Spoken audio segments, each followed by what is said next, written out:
Imagine breaking a rule today. You run a red light. You cut in line. You get a dirty look, maybe a honk, maybe a comment under someone's breath. Annoying, but survivable. Now imagine breaking a rule 50,000 years ago in a small band of 30 people with no police, no courts, no prisons. You might assume that meant no real consequences at all, but the real answer is far stranger and far harsher than modern life ever prepared you to expect. In a prehistoric tribe, breaking the rules could end with something modern societies rarely use anymore: your own group deciding you no longer got to exist. Modern life has trained you to think of consequences as something distant and institutional. A fine mailed to your house weeks later, a court date on a calendar, a stranger in a uniform who has never met you and never will. That distance is, historically speaking, an extremely recent invention. For the overwhelming majority of the time humans have existed as a species, there was no distance at all between the people judging your behavior and the people you ate with, slept near, and depended on to survive the next season. The judge, jury, and community you had to answer to were the very same faces sitting around your fire every single night. Start with a basic fact about life in small hunter-gatherer bands. There was no separate justice system, no judge, no jail cell to hold a problem individual while everyone else went about their day. The group itself was the entire legal system, and because the group was small, often fewer than 50 people, everyone knew exactly who did what. There was nowhere to hide a reputation. A rule breaker was not an anonymous statistic. They were someone every single person in the band would wake up next to the following morning. The anthropologist Christopher Boehm spent decades studying social control in surviving hunter-gatherer and small-scale societies, and his research revealed something that reframes the entire picture of prehistoric life. Far from being lawless, these bands maintained order through what Boehm called a reverse dominance hierarchy. Rather than one strong individual dominating everyone else, the entire group actively banded together to suppress anyone who tried to bully, dominate, or seize outsized power. Boehm's cross-cultural surveys found that this pattern of collective pushback against would-be bullies showed up with remarkable consistency across unrelated hunter-gatherer societies on different continents, suggesting it was not a cultural coincidence but something closer to a deep, shared human strategy for keeping any one person from seizing control. What made Boehm's cross-cultural survey so persuasive was its sheer geographic and cultural spread. He compiled data on social control practices from dozens of foraging societies with no historical contact with one another, separated by oceans, climates, and thousands of years of independent cultural development from the Arctic to the Kalahari to the Amazon. Despite that isolation, the same underlying pattern kept reappearing: coalitions of ordinary band members actively monitoring for signs of arrogance, bullying, or attempted domination, and intervening early, often well before any actual harm occurred. Boehm argued that this was not simply one cultural solution among many equally viable options. It looked instead like a convergent strategy, one that different human populations arrived at independently because it solved the same underlying problem every small, weapon-capable social group faces: preventing any single member from becoming too dangerous to challenge.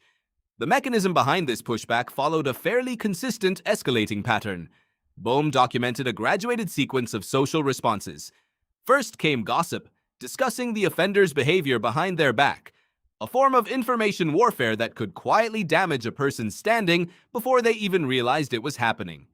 If gossip did not correct the behavior, the group moved to public criticism, direct and often humiliating, delivered in front of the entire band.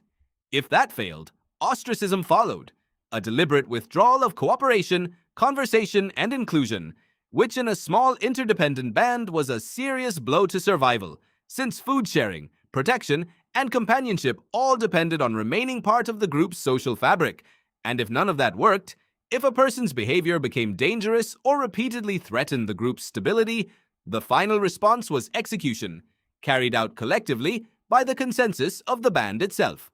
What is notable about this escalating ladder is how rarely it needed to reach its final rung. Boehm's data suggested that the vast majority of behavioral problems in these societies were resolved at the gossip or public criticism stage, long before ostracism or execution ever became necessary. The mere existence of the more severe options at the top of the ladder appeared to give the earlier, lighter interventions much more force than they would carry on their own. A pointed comment or a cold shoulder lands very differently on someone who understands, even unconsciously, that the same community delivering it also has the demonstrated capacity and willingness to escalate all the way to permanent removal. The threat of the extreme measure did most of the actual behavioral work, which meant the extreme measure itself was invoked only rarely, reserved for the small number of cases where someone proved persistently unwilling or unable to respond to anything less. This is where the story becomes genuinely unsettling by modern standards.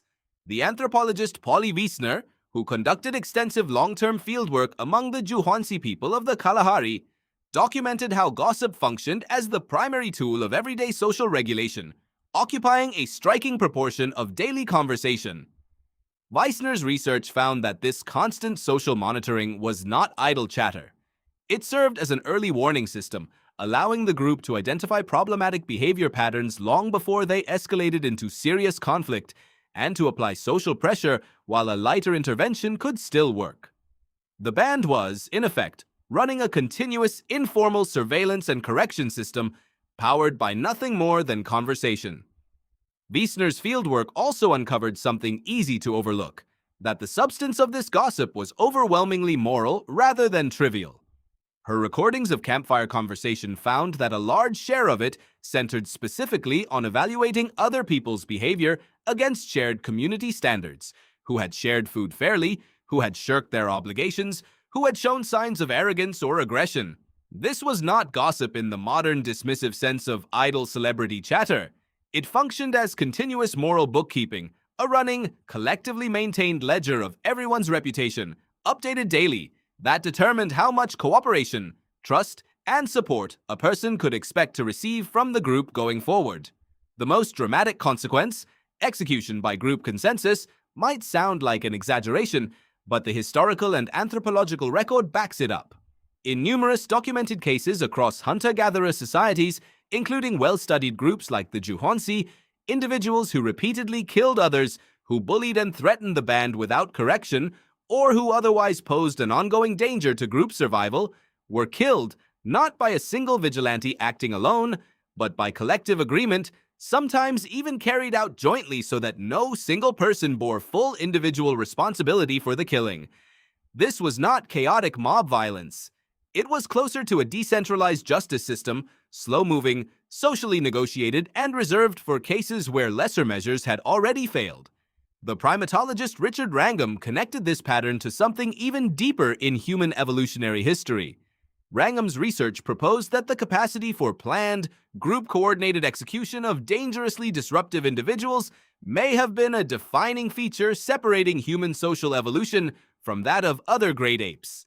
Unlike chimpanzees, where a single alpha male can dominate through raw physical strength, humans developed the unique capacity to gang up, verbally coordinate, and collectively remove anyone who threatened to bully or dominate the group, using weapons and planning to offset any individual's physical advantage. Wrangham argued that this capacity for capital punishment applied specifically against bullies, tyrants, and dangerously disruptive individuals may have actively shaped human evolution over tens of thousands of years, selecting against overly aggressive, domineering personality traits and selecting for individuals capable of reading social situations, cooperating, and controlling their own impulses. In other words, the very trait that makes modern humans unusually cooperative and even-tempered compared to other apes may exist in part because our ancestors were willing to kill the ones who were not. Wrangham called this process self-domestication, drawing a direct parallel to how animal breeders select calm, cooperative animals for reproduction while removing aggressive ones from the breeding population. Except in the human case, no external breeder was doing the selecting. The group itself performed that filtering function generation after generation on itself. An individual too impulsive, too domineering, or too willing to use violence to get their way faced a real chance of being permanently removed from the gene pool by collective consensus, while individuals skilled at cooperation, self-restraint, and reading social cues survived to reproduce at higher rates. Over enough generations, Wrangham argued, This consistent pressure would have measurably reshaped the emotional and behavioral profile of the species, favoring exactly the kind of even-tempered sociability that lets modern humans cooperate with total strangers in ways no other great ape reliably manages. Put these three findings together, and prehistoric social order looks less like chaos waiting to happen and more like an extraordinarily effective, if brutal, self-regulating system. Gossip caught problems early. Public criticism corrected minor infractions. Ostracism punished persistent offenders by cutting them off from the resources of group life. And execution, reserved as an absolute last resort, removed individuals whose behavior threatened the survival of everyone else, carried out not by a ruler's decree but by the collective will of the people who knew the offender best. This reframes something important about the rules you follow today, mostly without a second thought. Modern law feels abstract, enforced by institutions, courts, and police who are often strangers to you. Prehistoric social rules were intensely personal, enforced by the exact people you depended on for food, protection, and companionship every single day. There was no separating the rule from the relationship. Breaking the rule meant breaking trust with the very people your survival depended on, which may be part of why humans today still experience social disapproval, gossip, and exclusion as something closer to physical pain than mere inconvenience. Your brain inherited that wiring from ancestors for whom losing the group's approval was not embarrassing. It was potentially fatal. So the next time you feel that small sting of being talked about, judged, or quietly excluded, you will not need to write it off as an overreaction anymore. You will know exactly what that feeling actually is. Not oversensitivity. An ancient alarm system inherited from a time when the group's opinion of you was not a matter of pride. It was a matter of survival.